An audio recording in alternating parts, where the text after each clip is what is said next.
اور اپنی ماں کے قدموں کو بوسہ دے دے. اس نے عرض کیا رسول اللہ میری ماں کا انتقال ہو گیا. حضور نے فرمایا جا اپنی قبرستان میں چلا جا اور پائتی کی طرف سے قدموں کا بوسہ دے, تیری منت پوری ہو جائے گی. وہ کہنے لگا رسول اللہ مجھے تو یہ بھی نہیں پتا کہ میری ماں کی قبر کس قبرستان میں, مجھے نہیں پتا. حضور نے فرمایا تو جا گھر چلا جا اور لکیر کھینچ لے اور اس کی ماں اس لکیر کو ماں کی قبر تصور کر کے پاؤں کی طرف سے بوسہ دے دے, تیری منت پوری ہو جائے گی.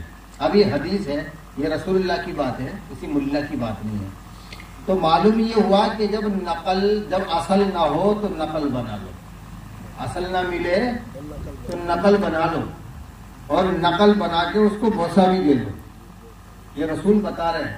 تو نقل بنانا بھی سنت, بوسہ دینا بھی سنت. تو اس لیے بھائی ہم کربلا تو جا نہیں سکتے کہ تعزیہ ہے ان کے لیے جو کربلا نہیں جا سکتے بیچارے, تو کربلا کی نقل بناتے ہیں. تو رسول کی حدیث کے مطابق نقل بنانا بھی سنت, اس کو بوسہ دینا بھی سنت. تو ہم تعزیہ جو ہے وہ امام حسین کے روزے کی نقل بناتے ہیں. تعزیہ بنانا بھی جائز اور اس پہ بوسہ دینا بھی جائز. تو اسلام میں نقل ہے. اچھا قرآن کیا کہتا ہے؟ قرآن میں ہے وَمَن يُعَظِّمْ حُرُمَاتِ اللَّهِ فَهُوَ خَيْرٌ لَهُ عِندَ رَبِّهِ, کہ جو اللہ کی حرمت والی چیزوں کی, یعنی اللہ نے جن کا ادب کرنے کے لیے حکم دیا ہے, جو ان کی تعظیم کرتا ہے وہ خیر پر ہے, اللہ کی طرف سے وہ خیر پر ہے. تو جیسے کہ یہ قربانی کے جانور ہوتے ان کا ادب کرنا بھی ضروری ہے. وَالْبُدْنَ جَعَلْنَا لَكُم مِّن شَعَائِرِ اللَّهِ لَكُمْ فِيهَا خَيْرٌ, کہ جو تم قربانی کرتے ہو ان کے جانور کے اندر جو گلے میں پٹا ہوتا ہے نا, پٹا جانور کا بھی ادب اور اس کے پٹے کا بھی ادب, جو رسہ ہوتا ہے نا اس کا بھی ادب. ارے تو قربانی کے جانور کی نقل کر رہے ہو, اس نقل کی اتنی اہمیت ہے کہ وہ بھی عزت والا, اس کا رسہ بھی عزت والا, اس کا پٹا بھی عزت والا. تو یہ جانور کے رسے کا پٹے کا اتنا احترام ہے, تو جو ذبیح عظیم ہے امام حسین کے تازی کا کتنا بڑا احترام ہوگا. ایک جگہ اللہ نے فرمایا وَمَن يُعَظِّمْ شَعَائِرَ اللَّهِ فَإِنَّهَا مِن تَقْوَى الْقُلُوبِ, کہ اللہ تبارک و تعالیٰ نے جو شاعر اللہ بنائے ہیں ان کی تعظیم کرو, یہ دلوں کا تقویٰ ہے. یعنی جو شاعر اللہ کی تعظیم کرے وہ متقی ہے. شاعر اللہ کس کو کہتے ہیں؟ شاعر اللہ کہتے ہیں جس کو دیکھ کے اللہ والوں کی یاد آ جائے. اللہ کی یاد آ جائے یا اللہ والوں کی یاد آ جائے, اس کو کہتے ہیں شاعر اللہ. مثال کے طور پر مسجد کو دیکھا اللہ کی یاد آ گئی, کربلا کو دیکھا اللہ کی یاد آ گئی, قرآن کو دیکھا اللہ کی یاد آ گئی, کسی مزار کو دیکھا اللہ کی یاد آ گئی, اور صفا مروہ کو دیکھا حضرت حاجرہ کی یاد آ گئی. تو جس سے اللہ والوں کی یاد آ جائے اس کو کہتے ہیں شاعر اللہ. اور یہ قرآن ہے. اور شاعر اللہ تین چیزیں ہوتی ہیں, جگہ, وقت اور شے. جگہ یعنی کربلا, جگہ کو یاد کرو تو امام حسین کی یاد آتی ہے. وقت کون سا تھا؟ 10 محرم. دن کو یاد کرو, تاریخ کو یاد کرو تو امام حسین کی یاد آتی ہے. شے تعزیہ کو دیکھو تو امام حسین کی یاد آتی ہے. تو جگہ سے اللہ والوں کی یاد آئے, شے سے اللہ والوں کی یاد آئے, وقت سے اللہ کی اور اللہ والوں کی یاد آئے, تو اس کو کہتے ہیں شعائر اللہ. تو تعزیہ کیا ہے؟ یہ امام حسین سے منسوب ہے, تو اس لیے یہ ہے شعائر اللہ. تو ہم اس کو اس لیے چومتے ہیں کہ یہ امام حسین سے منسوب ہے, امام حسین سے اس کی طرف نسبت دی گئی ہے, اس لیے قابل تعظیم ہوتا ہے. اچھا, نسبت سے شے ممتاز ہوتی ہے. جیسے مثال کے طور پر قرآن ہے, قرآن کی ہم تعظیم کیوں کرتے ہیں؟ کہ اس کی نسبت اللہ سے ہے, اللہ کا کلام ہے. ورنہ تو کاغذ دیکھو تو ہمارا بنا ہوا, لکھائی ہماری, پریس سے ہم چھاپتے ہیں, جلد ہم خود باندھتے ہیں, خود ہی کاغذ بنایا, خود ہی لکھائی کری, خود ہی چھاپ دیا, خود جلد باندھی, اب اسی کو چوم رہے ہیں. بھائی کیوں چوم رہے ہو؟ کہ اس کی جو نسبت ہے وہ اللہ سے ہے. اچھا صاحب, اس میں تو فرعون کا نام بھی ہے, شیطان کا نام بھی ہے, خنزیر کا نام بھی ہے, کتے کا نام بھی ہے, نجس کا نام بھی ہے, تمام شیطان کا نام بھی ہے, تمام چیزیں اس میں ہیں. تو بھائی تم شیطان کے نام کو چوم رہے ہیں. لوگ کہہ رہے ہیں بھائی بات یہ نہیں ہے, نام شیطان کا, لیکن اللہ نے فرمایا اللہ سے منسوب ہے, اس لیے اللہ کے ساتھ شیطان بھی چوما جا رہا ہے. یعنی پاک چیز کے صدقے میں کبھی کبھی ناپاک کو بھی عزت سے کبھی کبھی احترامن یا تعظیمن مصلحتن دیکھنا پڑتا ہے. جیسے کہ کتے کا نام قرآن میں، خنزیر کا نام قرآن میں، لیکن پھر بھی جب قرآن کو چومو گے تو کتے کا نام بھی چوما جا رہا، شیطان کا نام بھی چوما جا رہا، خنزیر کا نام بھی چوما جا رہا کہ نہیں چوما جا رہا؟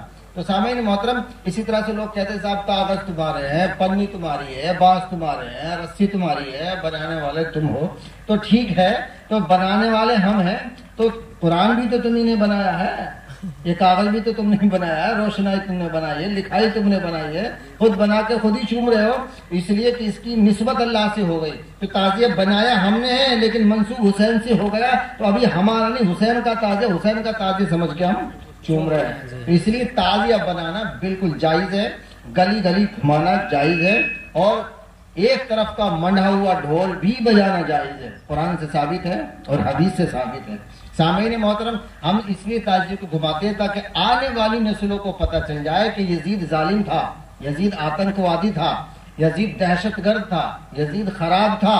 حسین نے قربانی دے کے یزید کے ظلم کا خاتمہ کر دیا اور اس کے جو کالے کارنامے تھے ان کو عیاں کر دیا۔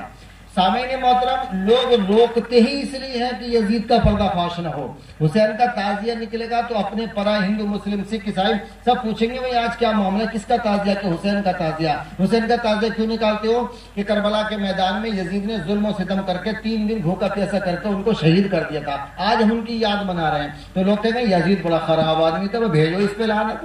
تو تعزیہ نکلنے سے یزید پہ لعنت جاتی ہے، اس لیے لوگ سوچتے ہیں کہ یزید کو برا نہ کہا جائے تو تعزیہ کو ہی ختم کر دو۔ تو انہوں نے کہا تعزیہ ہی حرام ہے۔